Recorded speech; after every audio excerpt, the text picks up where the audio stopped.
All right, ladies and gentlemen, welcome back to, I'll name this segment later, GTG Spits That Grease, so on and so forth, title forever in the works. I'm feeling a bit trollish today, so you guys might catch something in the background. If you do, then big ups. If you don't worry about it and whatnot. What happens in Snort Club stays in Snort Club. So that is what it is on that. But I actually do actually have something to say. We actually have a sponsor and whatnot. This is from someone who's already laid down a few of them at this particular point. We're going to go through all of them because we appreciate their time. Let's see here. So big ups to Master Sparksy with the Cope and Snort Hour. Big ups and whatnot. I like that Cope and Snort Hour and whatnot. It's good stuff. Appreciate it.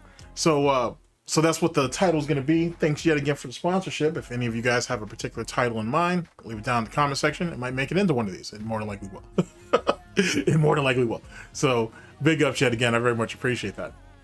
And with that being said, if the title hasn't given me away yet, we're going to talk about Mike Watson being inducted into the FGC/Evo Hall of Fame and how DSP won't. DSP won't. I can say that with a level of sincerity that he's not making it in. But there is talks. There's a rumor, really, that he might make it on a future ballot, but I don't give that too much validity. I think the person who told me was just memeing it up, but I don't think DSP is going to ever make it on there. And we'll also speak on a little bit about how does DSP feel, because he hasn't talked about it yet. I think he's waiting for someone else to bring it up, obviously, so then he can go ahead and cope and snort about that situation. But I think DSP is waiting for someone else to bring it up, and then he can go ahead and talk his shit about how, you know, Mike Watson never did this, and he never did that, and he's only cool with the cannons, and whatever, and that's the only reason why they're going to let him in, and so on and so forth.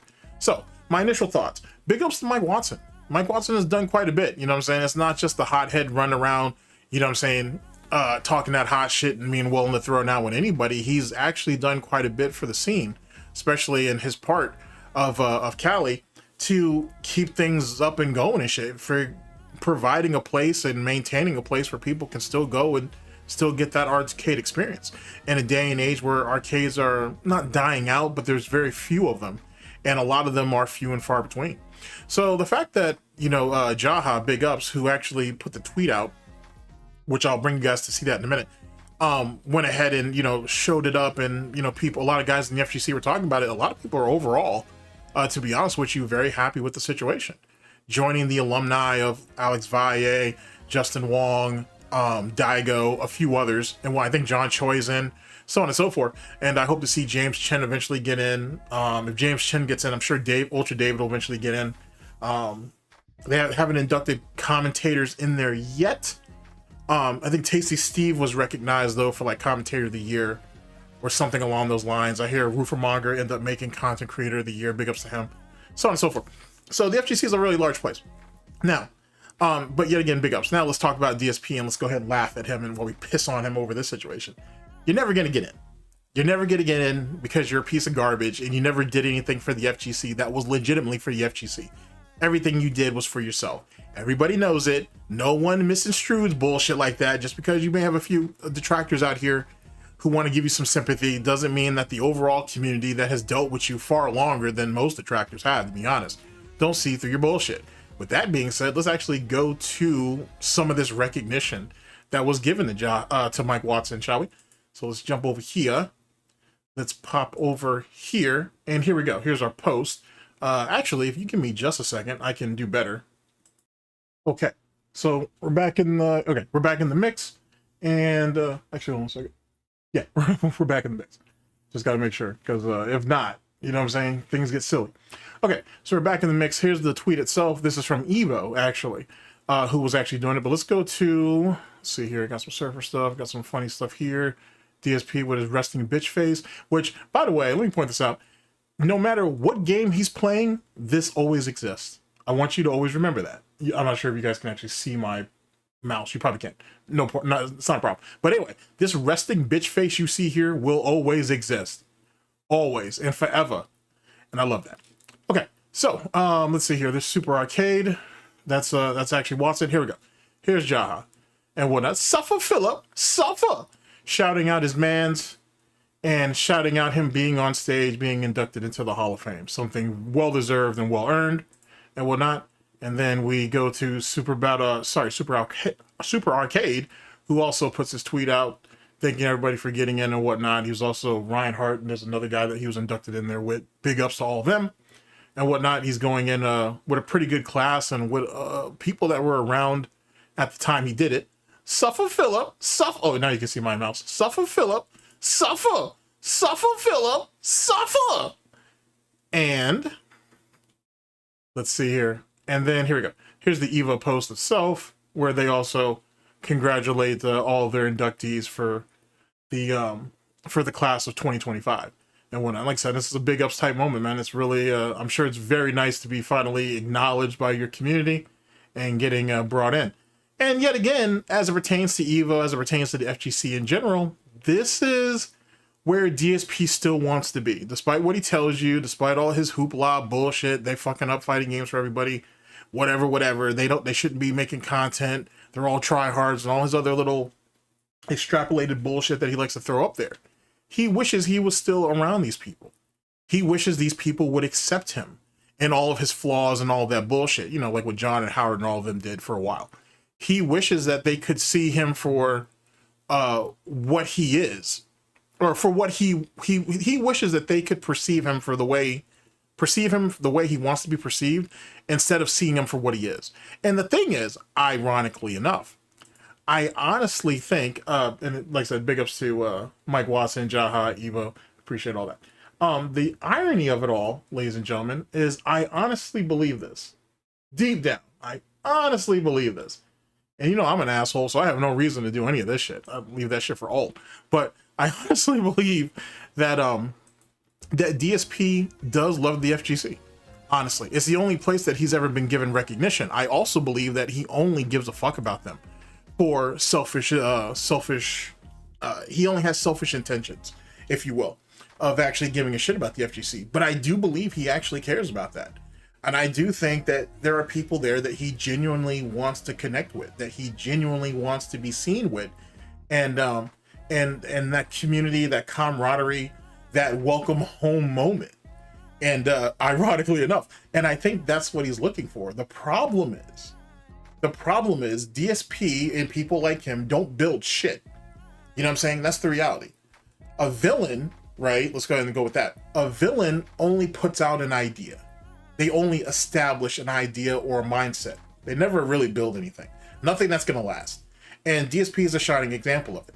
He was a failure as a personality in the FGC. He was a failure as a player. He was a failure as a commentator. He was a failure in all of the ways that he was never going to be anything to the FGC but self-grandizing for himself. Hell, one of the few redemption moments that he did have, or he could have had, as it pertains to going to all those tournaments and poaching all those tournaments of all their footage, is he genuinely, first off, without holding the tournament up, he genuinely could have actually made an effort to try to promote these tournaments, which he did. He says he did. He may have said where the tournament was at, what was going on, and that he would be there, but he really didn't do anything for the tournament.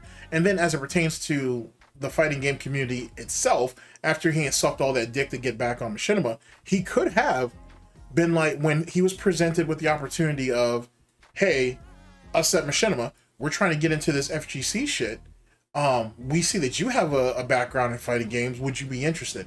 Oh yeah, well, I used to do this, I used to do that. I'll actually see if I can find someone to put the clip in here that will go over that. It's from his like 6 or 7 years of Machinima, the ups and downs or whatever the fuck. But anyway, DSP basically rambles off about how he was presented with an idea, maybe commentary, maybe Machinima run tournaments. Machinima certainly has had a relationship with Capcom at one time or another.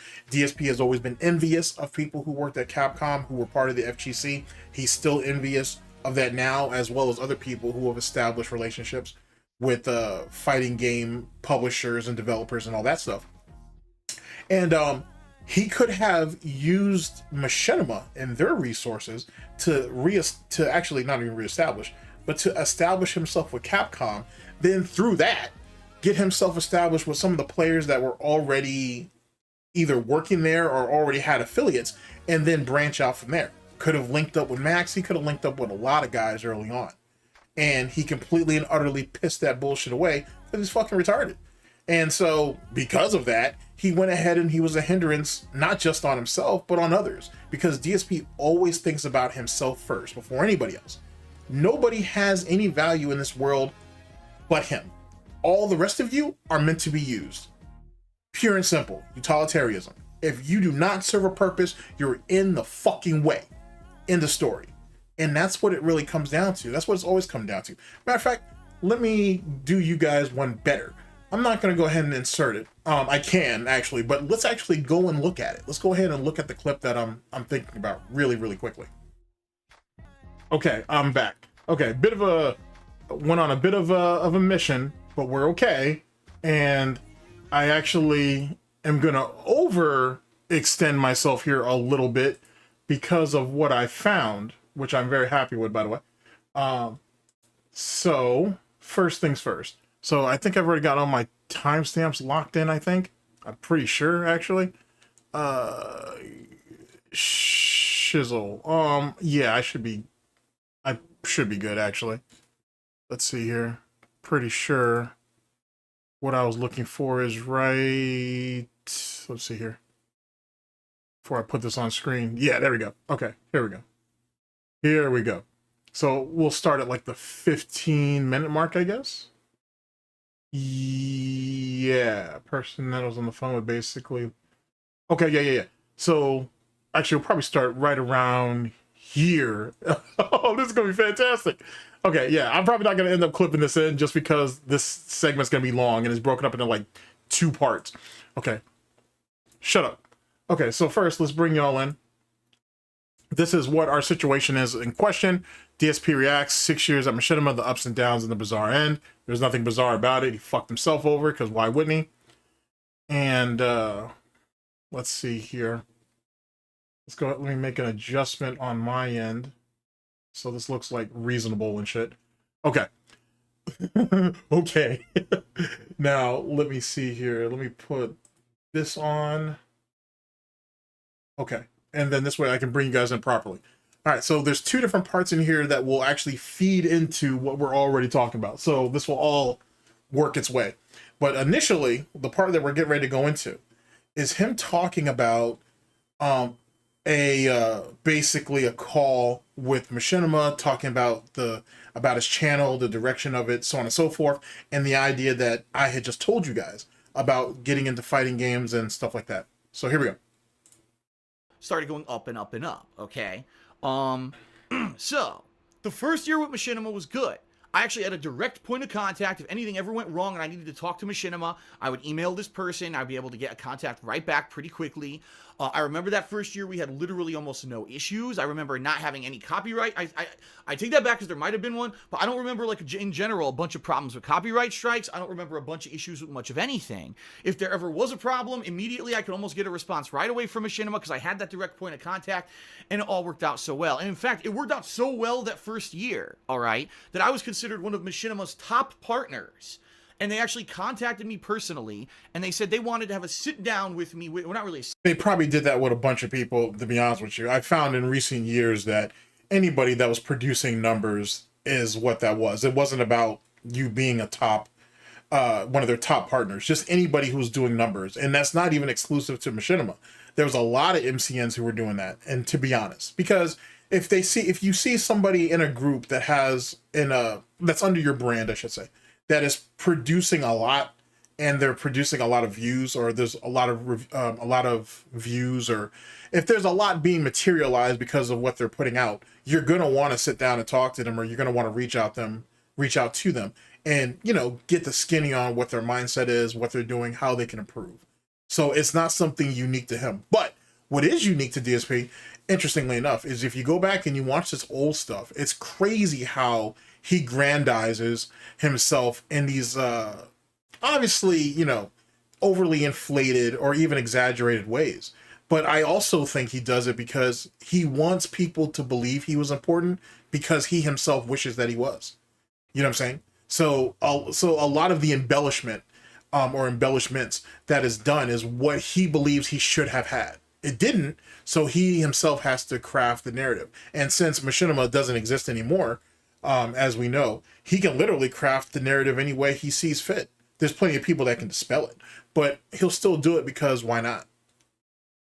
Sit down, but a conference over the phone regarding myself, the growth of my channel, the future, and all kinds of stuff like that. So I ended up doing that. I don't remember who the specific person was who I had this Of course, they're just a nameless person with no real value. phone call with. But basically, mid to late 2011, I had this phone call, and they were like, so, what do you want to do with your channel in the future? And I explained, I want to split it up. I have this series that I do called Ask the King, and I have this series called The Week in Preview, but eventually I might want to split that because I noticed that those videos don't get as much attention when they're grouped in with all my gameplay stuff. That's going to be important later. So for some of you, you might see the method in my madness, but that right there, that particular statement is going to be very important later. I may want to break up all of these kind of early audio podcast type situations because they're not doing well up against my gameplay. Very important and whatnot. Remember this for later. I might want to do a channel where I only do game reviews and stuff like that. But then the weirdest thing happened. During this conversation, the guy said, but outside of YouTube, what do you want to do? And I was like, I'm just on the up and up on YouTube. Like, this is the beginnings of something great here. He didn't want to he felt like he was being overlooked. He felt like they were dismissing what he was doing. And there's a reason for that. You know, that whole, for those of you who remember the blip.tv situation where, all of the, blatant meandering that you do in your content or whatever, it needs to be cleaned up if you ever expect to do anything in the future. He still holds on to that. He was holding on to it when this happened, and he still holds on to it now. So it's really interesting. That's why I call DSP a sponge, because it's amazing what he absorbs and what he's not willing to let go. It's incredibly interesting to the point that it just starts to be not engraved. He basically just makes it part of his psyche. It's a constant complaint that he can always go to, and then he feels that he's always fighting. Any normal person would let some of that shit go. You know what I'm saying? Any functional human being would let some of that shit go. But he can't. He can't. Because he feels it'll always be used against him later. It's another base that he needs to try to cover, by hook or by crook. In 2011, why would I want to think about leaving YouTube and doing something else? And it was kind of... No one's told you to say anything about leaving YouTube.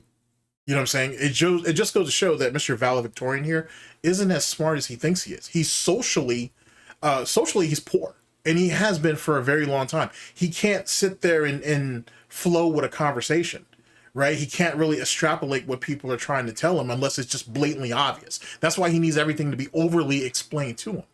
And that's the reason why all of his interviews go to shit. You know what I'm saying? It's very clear that you're dealing with somebody who's not running on all cylinders, who's, you know what I'm saying, a few fucking sandwiches short of a picnic basket, if you will. He's just not all there. And they all see it. Even Mike Watson and Jaha. So even though, if I'm not the first person, I'm one of the first people that were like, yo, Jaha should have finished the fucking job. Well, Jaha and Mike Watson should have finished the job. But mainly Jaha. I understand. Like, you know what I'm saying?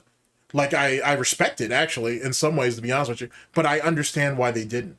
You know, I understand why Jaha didn't do it. I understand why Mike Watson was like, nah, the guy has the tism. You know what I'm saying? He's autistic. It's not worth it. He's already beneath me in so many other ways. Now he's mentally beneath me as well. He's not a bother to me. You know what I'm saying? He's just an autistic alcoholic who doesn't know no better, which is true, to be honest with you. So I get it now. I get it now. Their mercy. I get it. I get it. That's all. I don't agree with it. I don't completely agree with it, but I get it. You know what I'm saying? And I think as time goes on, I'll appreciate it even more. Bizarre the way that the conversation went. He was trying to almost gearing me towards, you don't want to do YouTube, you only want to do this short term, and then you want to do something else. Yeah, forever. Yeah, you don't want to do YouTube forever. Why would anybody want to? Well, except for DSP, because he thinks it's the only thing he's ever been good at. That's why when DSP talks about other people who have surpassed level 1 or completed the game or whatever, right? He talks about them in such disdain, right? He revels in it, that it's less competition, but he also speaks about it with disdain. Like, how can you quit this? This is the dream job. This is the dream position and whatever. Why would you give that up? You couldn't compete with them anyway. They were doing you a favor, but that's not the truth, is it, ladies and gentlemen? The truth is, with every person, with every king or queen who decides to take themselves off the board, there's 200, 300, 1,000 or more pawns who enter into the game. And DSP is a pawn himself. That's what bothers him. So all those people who have left the game with their riches and their clout and are able to do something else, he's envious of them, because he'll never be able to do that. He'll always be stuck doing this. He'll always be begging. He'll always be pleading. He'll always be raging, and he'll always be envious. He'll never be normal because he's not normal. He'll never be successful because he was never successful. He'll be a peon from here on out, and other people will use him to elevate themselves, and he has to just live with it. He has to deal with it. And that, I think that bothers him more than anything. It's a group of people that he feels that he should have camaraderie with, even if he hates them, even if he's envious of them, even if he wishes for their downfalls, he still feels like he's part of something, or he was, until they picked up and left, which goes back to his whole abandonment issues. Peep game, ladies and gentlemen, peep game. And honestly, I'll be honest here, that kind of gave me the idea in the back of my head that eventually I would want to do something else outside of YouTube. But I just thought it was weird timing that he would ask me. And I even remember, like, he started saying, well, what other things are you into? And I was like, well, fine. Actually, that right there is interesting in itself. Big ups to the farms. There's a conversation going on about this whole first Subway that there ever was, whatever it was called before Subway or whatever, and where its exact location is and all of that, right? And there's some talks about something that DSP had father Dave had said to him about a brick and mortar, or maybe want to invest in at one time or another. This is like before DSP's quote unquote career took off on YouTube. I don't know the full thing on that. That's like some really old lore that I need to refresh myself with. Well, not refresh, I need to learn about. And we'll see what that is. But this right here theoretically contradicts that, which makes sense and whatnot. And then that spirals off into why DSP left Connecticut in the first place, or one of his many reasons, so on and so forth. Just keep that floating around in your ramen and whatnot for right now, or in your boba tea, if you will, because we're adding that to the menu. And we'll circle the base on that eventually as this stuff gets flushed out. Fighting games. He's like, oh, fighting games. Did you notice that Street Fighter 4 has been starting to get live streamed now? You think maybe you want to get into that? That's so crazy that you were healthier at this particular time than you are now, and you have the nerve to say, I'm not on Ozempic, or I'm not on any GLP-1 or whatever the fuck. Clearly you are, or you're dying, which either way it's going to be bad for you no matter what. But still, like, holy shit, bro. Maybe you could be a game commentator. And I said, well, I did used to be a pro player. I have a lot of knowledge. Being a pro player and then doing commentary are two separate things. Not everybody who's a pro player can do commentary, and not every guy who does, or guy or gal who does commentary, can be a pro player. That's just it is what it is. So no to that. The series, and I probably could add a lot. And he's like, yeah, that's it. Yeah, that's what you should do. You should look to be a competitive games commentator in the future. And by the end of the conversation, I was so like confused. Like, what was the point of this conversation? I thought the conversation was going to be about the growth of my channel and all this stuff. And by the end, he was trying to convince me to be a games commentator. But that's what I mean. This is the kind of stuff that happened with Machinima that would confuse the shit out of me. By the way, that guy who I talked to during this call about the development of my channel, never spoke to him again. It was like I talked to him once. That was it. I never heard from him again. Never heard anything further about channel development. Never heard about being a games commentator ever again. Gone. You're dead weight. And that's the thing. And Tevin pointed this out in his rendition, because what Tevin said still sticks with me. Praise be. But you're dead weight. You're someone who has a single track mind. You're someone who can't focus on multiple things at once. You don't have any real ambition. You only care about what's in front of you, and that's that. You're never going to be anything. And he saw that very early on in this conversation. So he left you to your own devices.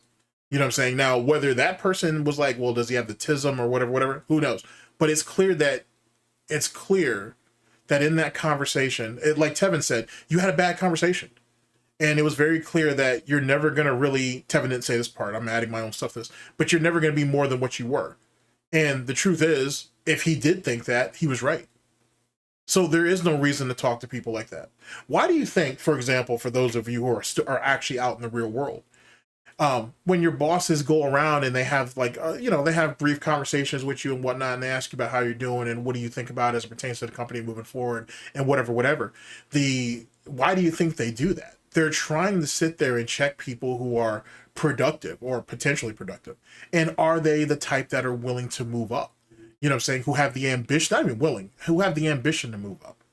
Ambition is infectious, and everybody loves someone who's willing to work harder to achieve something, especially if they can do it for the company or the firm or the branch or whatever that they work with.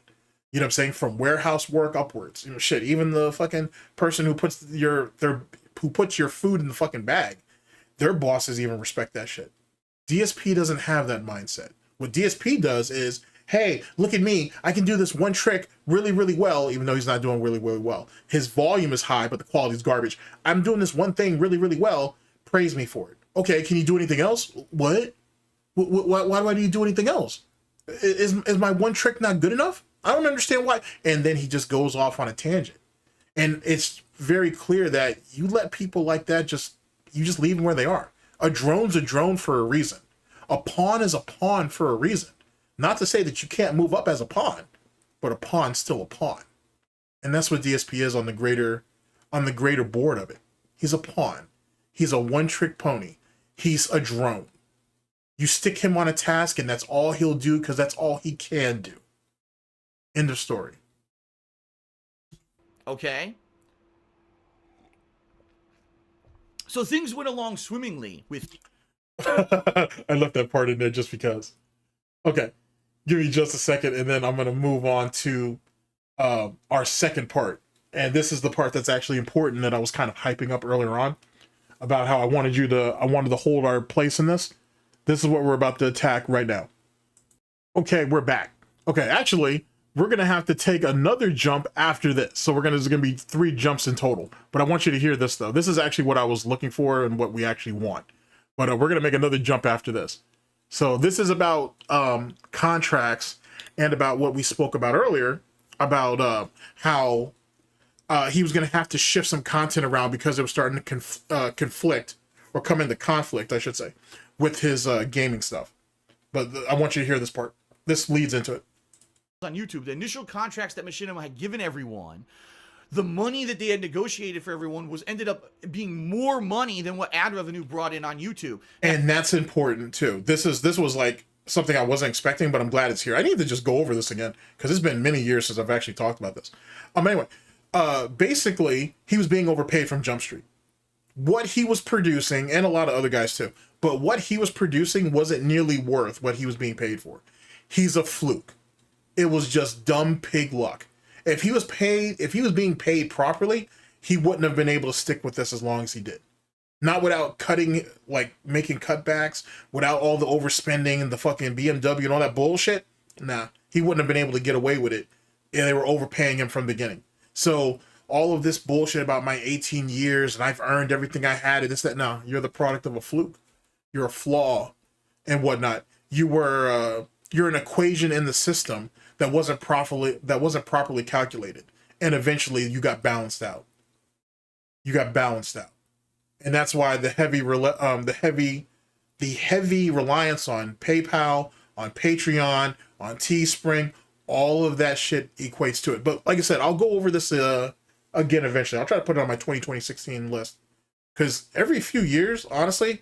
And this is for all the tractors, to be honest with you. If you've ever gone over any of these things before, it doesn't hurt to go over them again every few years because your perspective changes and whatnot, especially given the behavior this fucking ass clown exhibits now. Why not? What's it hurt? But anyway, that's just me. Now, it could have been that YouTube ad revenue plummeted that year, and there's strong rumors that in 2012, that was the first year where kind of the high advertisement revenue bubble burst, and ever since then, it's been a steep decline. I don't know, because I wasn't tracking ad revenue back then. I was only tracking my channel views. I didn't give a crap about ad revenue. That's interesting. Oh boy, see, this is the reason why I need to do this. If you're not tracking ad revenue, how were you paying John? How was it that DSP was effectively and fairly paying John if he wasn't covering ad revenue? And I'm gonna stop there because if not, I'm gonna take y'all on a tangent. This video is gonna be way longer than it needs to be, and what, at least for right now. But think about that. That was the first time ever that Machinima, out of the blue, said you're getting a pay cut. And you have a choice. You could stay with us and take this pay cut, or you could seek to go elsewhere. Now, at that point, I liked Machinima. No, he was scared. He was getting away with a lot of shit with Machinima, despite the fact he wasn't taking full advantage of all the anonyminities and whatnot and all the privileges and perks that they had because he was stupid and he didn't ask about it. But it was the only place that had ever taken care of him up to that point, and he didn't want to be feel like less than that going somewhere else. That's why he stayed for as long as he did. That's why when Machinima eventually went under, well, before he got kicked off, he had always planned to stay with Machinima. He was going to stay with them till the end. And you would say that's loyalty, but it's not. It's not. It's a complacent. It's like if you, let's use the ship analogy. It's like that one guy that you have, right? He's not really good for anything. He's only good at this one position that you guys put him in, and that's it. And yet he doesn't want to go to another ship. He doesn't want to learn any new skills on the ship that he's currently on. He's just okay with getting up, doing the same shit, eating, shitting, and going to bed. That's it. He's comfortable with his existence, how he exists. End of story. And he doesn't want anything that disrupts that. That's what DSP is. And that's why he's never looking to better his position, because he can't. And because of that, how the fuck is he going to better somebody else's position? I want you to think about that. It sent me to E3. They had done nice things for me. And I said, why wouldn't I stay with you guys? So I took the pay cut. That was actually the time, if you remember. You're fucking retarded. You're retarded. I'm not taking a pay cut over that bullshit. Loyalty. And it's funny because he puts loyalty to himself above all else. Great screenshot. And yet you were willing to take a pay cut over this shit. Even though he really didn't take a pay cut, they were overpaying him anyway. That's why he stuck around. There was no pay cut. They just readjusted it and paid him what he should have been paid in the first place. Womp womp. 3 channels. I had DSP Gaming, DSP Street Fighter, and I also That's the part I want you to focus on, the DSP Street Fighter. A vlogging channel, DSP Vlogging. Well, they told me that DSP Street Fighter was making almost really bad ad revenue. It was not bringing in much ad revenue at all, and they were going to have to give me a giant pay cut over there if I were to keep uploading videos to my fighting game channel. And I said, if I'm going to keep DSP Gaming open, and you're offering me a contract on DSP Gaming that's way more money than if this new contract for DSP Street Fighter, what incentive do I have to upload any videos to DSP Street Fighter? He's contradicting himself. Remember, he's supposedly taking a pay cut, but now he's saying that they're going to offer him a much larger contract with DSP Gaming, but they're not going to offer him that same contract for DSP, for King of Hate vlogs and DSP Street Fighter. Listen to what he's actually saying. He's already lied. Because that's what he does. Because that's what he does. Because that's what the son of a bitch does. Holy shit. Sorry, Phil, I know we already canceled that bonus initiative from earlier this year. Oh, I went back too far. The bonus initiative thing is fucking hilarious too, but that wasn't going to last. He's just an idiot. That we mentioned. Now we have to renegotiate your contract for less money. And I was like, well, what the hell? What? Okay, actually, we're fine. We're fine. This will work. Why you got to renegotiate my contract for less money? My views are sky high. I must be bringing you in tons of money, right? They said no. In fact, we had an audit of everything going on here, and we actually found out that we're paying you more money than your channel makes. And it has nothing to do specifically with my channel. I guess it's all channels on YouTube. The initial contracts that Machinima had given everyone, the money that they had negotiated for everyone ended up being more money than what ad revenue brought in on YouTube. Now, it could have been that YouTube ad revenue plummeted that year, and there's strong rumors that in 2012, that was the first year where kind of the high advertisement revenue bubble burst, and ever since then, it's been a steep decline. I don't know, because I wasn't tracking ad revenue back then. I was only tracking my channel views. I didn't give a crap about ad revenue. But that was the first time ever that Machinima, out of the blue, said, you're getting a pay cut, and you have a choice. You could stay with us and take this. And I still think, though, too, by the way, that he was lying to John about exactly what he was making. I don't think he was completely on the up and up about that either. Because it's funny how the moment that Machinima stopped sending him the monthly reports or whatever on how certain videos do or how much money he made on certain videos compared to others, he basically finagled John into just taking a flat fee, you know what I'm saying, just every time it comes out. And even though it's I think he asked for $100 or $150 every time he came out there. So let's say it was 150. I'm pretty sure it was like $100, but it might have been 150 every time he went out there. Because it was like a 3-hour round trip for John. So let's say he does that over the span of a weekend, so Saturday and Sunday. So you could say, all right, he's making anywhere between $200 and $300 a month. I mean, a week. I'm sorry, and whatnot, which is anywhere between $800 and $1,200 a month. It's still probably far less than what DSP made. So DSP was still basically getting over on him no matter what. But that's my own personal theory.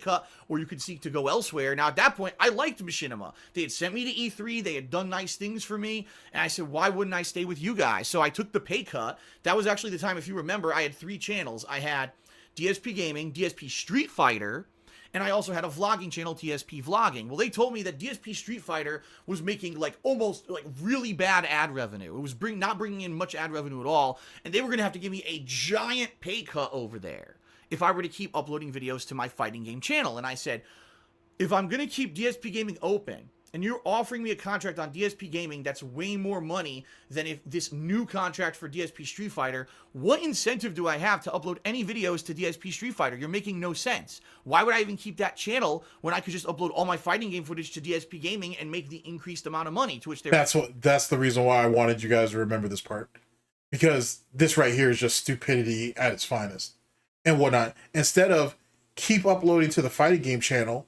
actually promote the damn thing, right?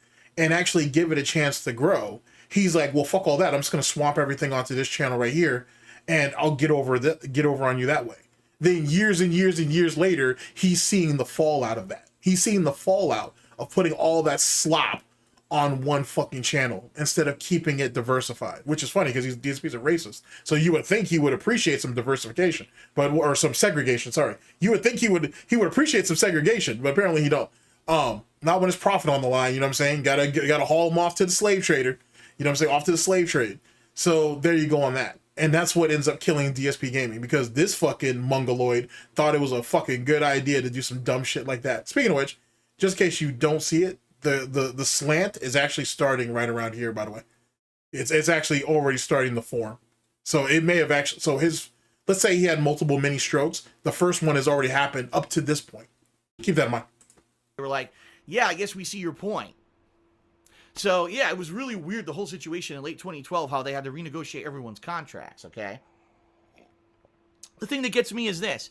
You would think that Machinima has accounting, right? They have an accounting or finance department who looks at ad revenue versus what they're paying their partners, and they would be able to have a red flag and come to the management of the company and say, hey, Mr. CEO, hey, Mr. President of Machinima, hey, whoever, we fucked up. Look, we're paying way more money.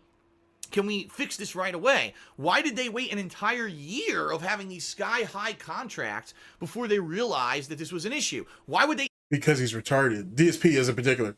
You sit there and cut everybody's shit in a knee-jerk type reaction, that's enough guys for people to pick up and leave.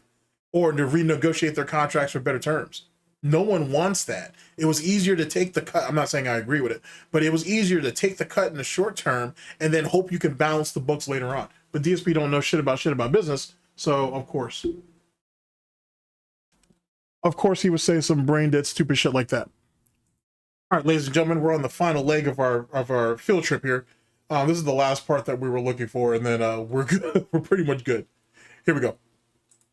I can tell you what happened here. They fired everyone. They, for some reason, oh no, we didn't make a ton of money. They just cut everyone out, and probably that guy who was the head of the partnership program for me, they got rid of him on a whim. Fuck him. He never gave a fuck about that guy until years and years later when he needed him. Did you even reach out to that guy? Hey, how you doing? Send him a fucking Christmas card or anything like that? No? Okay. But when you really needed him and he's gone, everybody's conspiring against you. Look at that mug. Look at that face. That's a great screenshot. That's a great screenshot. He's an angry little pig there, ain't he? And then you can see the early formation of the snort sacks. God damn! Look at that shit. At least they're even here. They're uneven now. Wow. Let's get someone new in here. And by the way, I actually found out the new head of the partnership program at Machinima. Guess who he is? He's a guy who's a fighting game community head. And literally, since he's become the head of their partnership program, you know what he does? He goes to fighting game tournaments and he promotes the tournaments. And that's pretty much it from what I've seen. Like, he's really heavily into competitive fighting games. Now, everyone knows the competitive fighting game community hates me because I speak out about their bullshit all the time, especially in 2016. The amount of times that I spoke out against Street Fighter V, right? So if anything... Yeah, no one cared and that didn't hurt anybody. But he didn't say anything when his friend was getting molested by Mr. Wiz, allegedly. He didn't say nothing about that. He waited until 2020 when it was all out there, and then it was safe to talk about it, despite the fact that he had admitted on multiple occasions that he knew for years. Imagine that. Thing, right? When during this whole issue going on with the ad revenue stuff at Machinima, and me making half as much money in February, if they even went to that guy, which they should have, he probably said, oh, I know that guy, fuck him. He talks shit about the fighting game community, he talks shit about Street Fighter V, we're not going to help him. You know, and it's ridiculous because, like I said, I never did a thing wrong with Machinima. In there, I never violated a policy. I never did anything wrong with them. He's lying, obviously, but you can tell just by the way he looks up. You know that's a lie, but whatever. Ever. And all I did was try to basically stick up for myself and keep myself afloat and not have my business fall apart. And to be treated with such disrespect from them was the last straw. Now, let me bring this part back one more time, and then we'll move on and whatnot. I just wanted you to hear this. I wanted you to hear this. Games. Now, everyone knows. Jesus Christ, boy. You looking rough in some of the... That's pretty good. That's a good screenshot. Pray to the Teespring gods. That's a pretty good one. Apparently the CEO of Machinima doesn't. This Ivy League educated fucking bonehead who's rich off his ass, who's on the board of directors of a bunch of places, thinks that he knows how to run this company, yet all they've done is fucking fail since he became the CEO. Even though you failed at every YouTube channel that you've ever had. Imagine that. You can't run you can't even function and run a YouTube channel and a streaming channel. But you want to call other people who have to, you know what I'm saying, deal with far more than you do. You want to call them failures? All right, then. So, where's your golden parachute? I could tell you what happened here. Where's your investments? Where's your 401k? You know what I'm saying? Where's your stocks and bonds? They fired everyone. They, for some reason, oh no, we didn't make a ton of money. They just cut everyone out, and probably that guy who was the head of the partnership program for me, they got rid of him on a whim. Fuck him. Let's get someone new in here. And by the way, I actually found out the new head of the partnership program at Machinima. Guess who he is? He's a guy who's a fighting game community head. And literally, since he's become the head of their partnership program, you know what he does? He goes to fighting game tournaments and he promotes the tournaments. And that's pretty much it from what I've seen. Like, he's really heavily into competitive fighting games. Now, everyone knows the competitive fighting game community hates me because I speak out about their bullshit all the time, especially in 2016. The amount of times that I spoke out against Street Fighter V, right? So, if anything, right, during this whole issue going on with the ad revenue stuff at Machinima, and me making half as much money in February, if they even went to that guy, which they should have, he probably said, oh, I know that guy, fuck him. He talks shit about the fighting game community, he talks shit about Street Fighter V, we're not going to help him. You know, and it's ridiculous because... Okay, let's end it on that, because I wanted you to hear that. That's peak mental illness. That's peak mental illness. The guy probably doesn't even know him. You know what I'm saying? Doesn't even know him. DSP probably doesn't even have the guy's position in the company even correct. But to sit there and say, he's probably conspiring against me with all these other FGC guys because the FGC don't like me. That's why I, for one, always call into question his Cannon Brother story. That's bullshit. I honestly think it's bullshit until he can produce proof, and he can't, and he won't, because then that kills the mystique of it.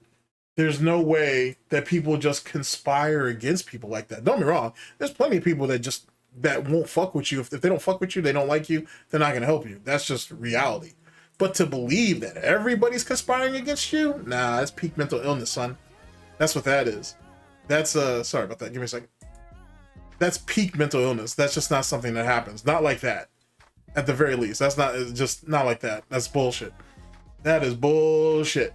Anywho, so I wanted to give you guys some of those examples. But as it pertains to the FGC, let me close up and try to finish this strong. He's always been for himself. He, as much as I do believe that he does care about the FGC, or the FGC, I should say, he cares about the idea of the FGC, not the people in it. He doesn't, he values them as much as he values a debt, to be honest. What can they do for him? How can they help him elevate and whatnot? Because he looks at Justin Wong, for example, he looks at Maximilian. Well, you let these guys exploit you. Why won't you let me exploit you? And that's not what happened. It's not the case. That's just not true.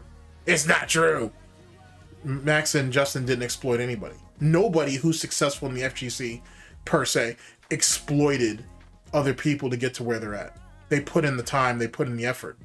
When you're part of a community, and if you really want to see that community grow, you're gonna have to sacrifice. You're gonna take some hits. And anybody who's genuinely part of a community and cares for that community, you want to see other people do well in said community. DSP doesn't have that. He doesn't have that mentality. You know what I'm saying? And that's another one of his many shortcomings and shit. He can't see the community as a whole, as a group of people that are wanting to elevate each other so they can make the community strong for those who come after them, right? He doesn't look at it that way. It's, we're here at the here and now. We need to exploit this so we get over it. And then everybody else has to get it up out the mud just like we did. But that's not how DSP didn't get it up and out the mud. He always depended on someone. So how is he any different than anybody else? He didn't do it on his own. There was always someone there to help him. Anyway, it's because of DSP's many threats, his gaslighting, his just genuine fucking shit flinging. It wasn't trolling. He was just being an asshole online. He was being a piece of garbage. And they saw it for what it is. They needed him to get up and out. The community was not going to grow with him there. He was just going to be another problematic piece of shit. The reality is, if DSP had known his place, at best, he'd have been gatekeeper status. At best. And that's even if he's good enough for that. And that's all he would ever be. You know what I'm saying? Which is fine, because you can say there's a lot of guys that are gatekeeper status and they're loved and respected, but then they genuinely want to see people get better. They realize, hey, this is as far as I'm going to go.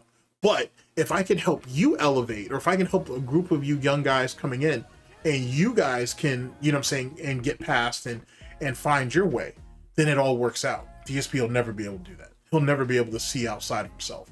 And that's why that piece of garbage is at where he's at. And well-deserved, to be honest with you. And well-deserved. You know what I'm saying? So, yet again, big ups to Mike Watson. Big ups to everybody who went in his class. DSP ain't shit. DSP ain't never gonna be shit. And the one institution that he desperately wants to be acknowledged from, they won't do it. Because there's no reason to. He's not worthy of it. He just doesn't care. And why bring somebody in like that? Who doesn't care, who's out for himself. And more importantly, and this is something that even I don't give enough credit to, he's cancer. He'll poison the well with anybody and everybody if given the opportunity, which is ironic and kind of interesting for someone who lacks the social, IQ.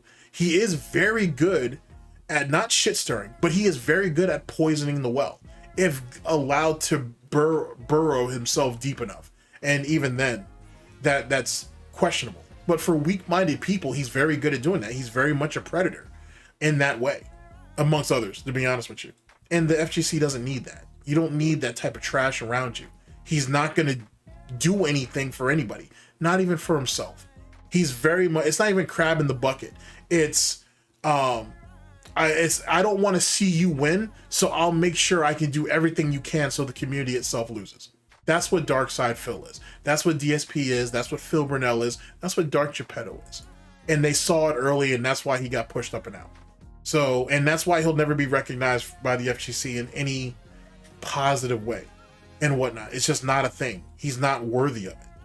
He's just not worthy of it. He's always been for himself, and it was very clear very early on. You don't acknowledge pieces of garbage like that. You know what I'm saying? I said once, many years ago, that there's a lot of people who are doing detractor content who won't be remembered for good, bad, or otherwise. Just the reality of it, man. You know what I'm saying? It is what it is. That's just the reality of it. That doesn't mean you can't contribute to the shit. That doesn't mean that you can't see other people do well and be happy for them or be proud of their success and so on and so forth. You can still very much be a building block in all this, even if you're, unfortunately, forgotten by time. But there'll always be at least someone that remembers you. You just may not get the wide scale admiration, if you will. But that doesn't mean that there's still not something noble in that. But I don't know, whatever. It is what it is. Anyway, ladies and gentlemen, thank you very much for listening in and whatnot. This has been, I'll name this segment later, GTG Spits That Grease and whatnot. The Cope and Snort Hour, if you will. Big ups to Master on that. No, I'll catch you guys for the next one. Take care of yourselves, people. And yet again, just don't be a dent. At the end of the day, man, just don't be a dent. Take care of yourselves, people. Later.